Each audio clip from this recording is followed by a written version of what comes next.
Dear students, अपने स्नातकोत्तर स्तर पर जो इतिहास विषय का द्वितीय सेमेस्टर का पाठ्यक्रम है उस पर आज हम चर्चा करेंगे या हम उसको जानेंगे कि हमारे पास स्नातकोत्तर स्तर पर जो एमए इतिहास द्वितीय सेमेस्टर का पाठ्यक्रम है वह क्या है।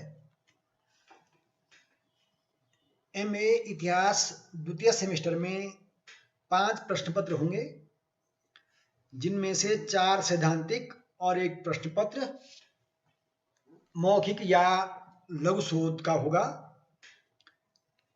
इसमें जो एमए इतिहास द्वितीय सेमेस्टर का प्रथम प्रश्न पत्र है वह है ब्रिटेन का इतिहास 1815 से 1919 ईस्वी तक, जिसके अंतर्गत पहली इकाई है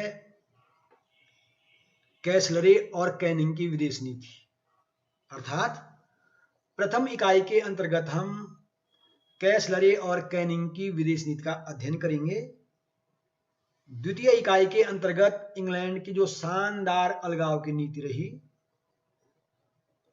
उसका अध्ययन करेंगे, जिसमें हम लॉर्ड पामस्टन की गृह एवं विदेश नीति का अध्ययन करेंगे। तीसरी इकाई के अंतर्गत हम ब्रिटेन में जो संसदीय सुधार हुए उनका अध्ययन करेंगे। इनमें 1832 का अधिनियम, 1867 का अधिनियम तथा 1911 का अधिनियम सम्मिलित है। चतुर्थ इकाई के अंतर्गत हम रॉबर्ट पील के बजट संबंधी सुधार तथा वित्तीय सुधारों का अध्ययन करेंगे।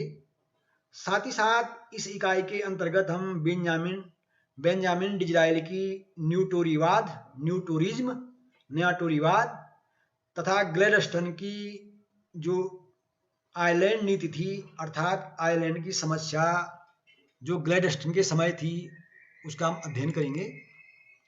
द्वितीय प्रश्न पत्र के अंतर्गत हम उत्तराखंड का राजनीतिक तथा सांस्कृतिक इतिहास का अध्ययन करेंगे।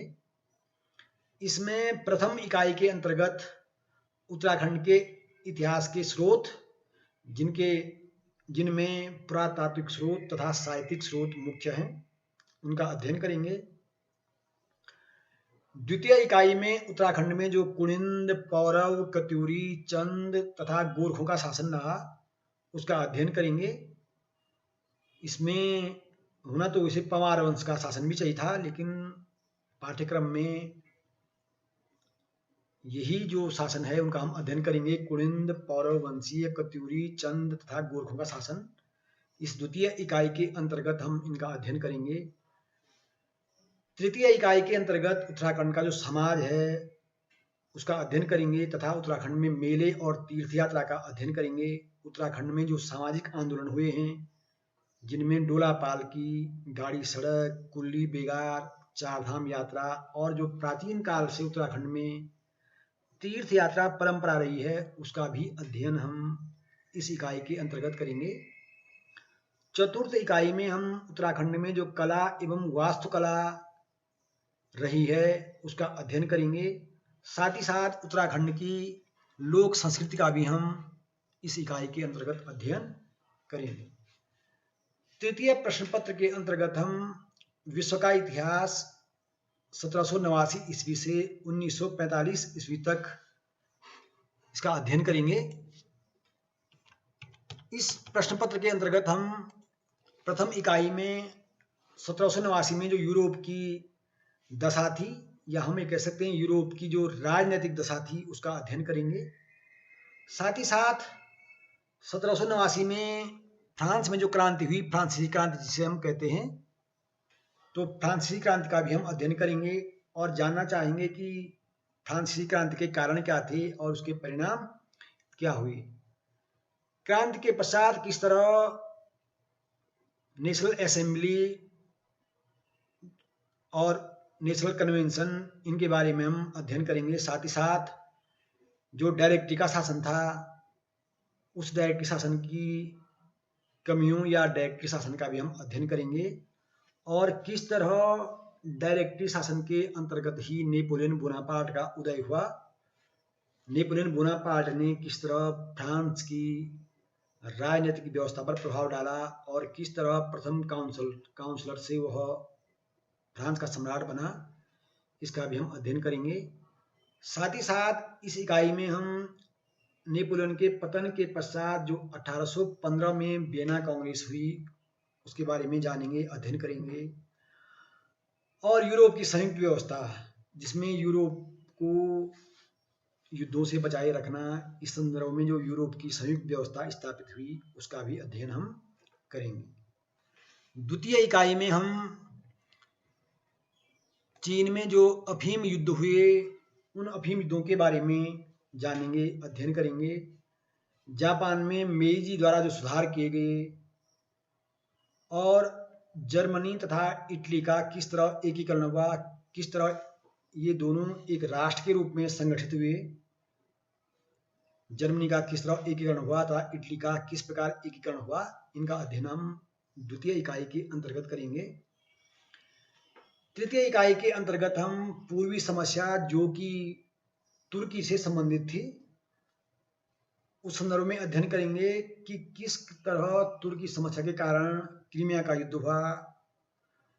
तुर्की की समस्या को, जिसे हम पूर्वी समस्या भी कहते हैं, पूर्वी समस्या को सुलझाने हेतु बर्लिन कांग्रेस हुई और किस तरह तुर्की में युवा तुर्क आंदोलन हुए 1908 में और बाल्कन युद्ध हुए 1912-13 में, इन सब का हम अध्ययन करेंगे। साथ ही साथ हम इस प्रश्न पत्र के अंतर्गत चतुर्थ इकाई में प्रथम विश्व युद्ध तथा द्वितीय विश्व युद्ध के कारणों एवं परिणामों का भी अध्ययन करेंगे। चतुर्थ प्रश्न पत्र के अंतर्गत हम मध्यकालीन भारत का राजनीतिक इतिहास 1206 ईस्वी से 1707 ईस्वी तक का अध्ययन करेंगे।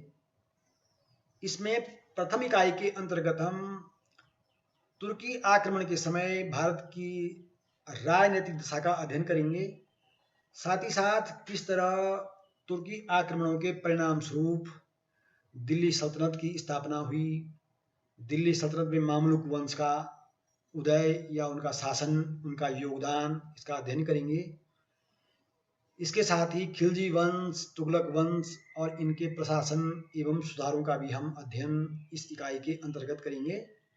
और इस काल में जो उत्तर पश्चिमी सीमा पर मंगोल आक्रमणों की समस्या थी, मंगोलों द्वारा जो बार बार आक्रमण किए जा रहे थे, उसका अध्ययन भी हम इस इकाई के अंतर्गत करेंगे। द्वितीय इकाई के अंतर्गत बहमनी और विजयनगर साम्राज्य का उदय किस प्रकार हुआ, किस तरह इनका विकास हुआ, इनकी जो उपलब्धियां रही, इनका अध्ययन हम द्वितीय इकाई के अंतर्गत करेंगे। तृतीय इकाई के अंतर्गत भारत में किस तरह मुगलों का आगमन हुआ, बाबर ने किस तरह पानीपत के प्रथम युद्ध से विजय प्राप्त करके भारत में मुगल वंश की स्थापना की और फिर उसका पुत्र हुमायूं किस तरह दिल्ली का बादशाह बना, फिर हुमायूं को किस तरह सूरवंश के प्रतापी शासक शेर शाह सूरी ने पराजित किया। शेर शाह सूरी ने कई प्रशासनिक सुधार भी किए, राजस्व संबंधी सुधार किए, उनका भी हम अध्ययन करेंगे। साथ ही साथ अकबर की जो नीतियां थी, राजपूत नीति, धार्मिक नीति, इनका अध्ययन भी हम इस इकाई के अंतर्गत करेंगे। और साथ ही साथ इस इकाई के अंतर्गत हम जहांगीर, शाहजहां और औरंगजेब के शासन प्रशासन का भी अध्ययन करेंगे, उनके शासन के बारे में जानेंगे। चतुर्थ इकाई के अंतर्गत हम अध्ययन करेंगे कि किस तरह मराठा शक्ति का उदय हुआ और किस प्रकार शिवाजी ने एक सुसंगठित साम्राज्य की स्थापना की और मुगलों को चुनौती दी। इतिहास, एमए इतिहास द्वितीय सेमेस्टर के पाठ्यक्रम के अंतर्गत हम पंचम प्रश्न पत्र के तहत लघु शोध या मौखिक परीक्षा इस प्रश्न पत्र के अंतर्गत कराई जाएगी, जिसमें जो इस द्वितीय सेमेस्टर के जो 4 सैद्धांतिक प्रश्न पत्र हैं, उन सैद्धांतिक प्रश्न पत्रों के अनुसार मौखिक परीक्षा की तैयारी की जाएगी या उन सैद्धांतिक प्रश्न पत्रों के आधार पर ही मौखिक प्रश्न परीक्षार्थी से पूछे जाएंगे या जो बाह्य परीक्षक होगा या आंतरिक परीक्षक होगा वो अपने विवेक से भी विद्यार्थी को इतिहास से संबंधित मौखिक प्रश्न पूछ सकते हैं या किसी शीर्षक पर किसी शीर्षक पर लघु शोध या डिसर्टेशन संपन्न कराया जाएगा। इस तरह हमारा जो MA द्वितीय सेमेस्टर का पाठ्यक्रम है, उस द्वितीय सेमेस्टर के पाठ्यक्रम में इस तरह 5 प्रश्न पत्र सम्मिलित